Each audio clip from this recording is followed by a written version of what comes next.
جێدەرنا خۆجەهی سووری بەڵافکردن ڕۆژا شەمیە سیهێ گولانە 2020 هێزن تورکیە کاروانێکی لەشکریە دن دەرباسی سووریە کرد.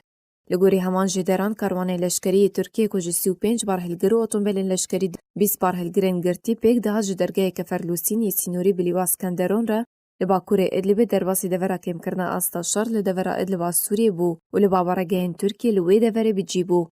Rawangeha Sûriya Mafên Mirovan di vê derbarê de got ku wê derbasbûna 3706 zirîpoş û barhilgir û alavên leşkerî ji aliyê hêzên Tirkî ve ji destpêka rêkeftina Agirbesta nû ve û taniha bo devera kêmkirina asta şer lê Sûriyê belke kiriye. Her wiha di berdewamiya derbasbûna karwanên leşkerî yên Tirkiye ji Sûriyê re ji di duê sibata borî ve û heta niha hejmara tank, zirîpoş, barhilgirên, kebîneyên nûbedariyê û leşkeran û alavên leşkerî û çekên dijî mûşekan û radaran gêştiye 7007 alav û barhilgir û zirîpoşî.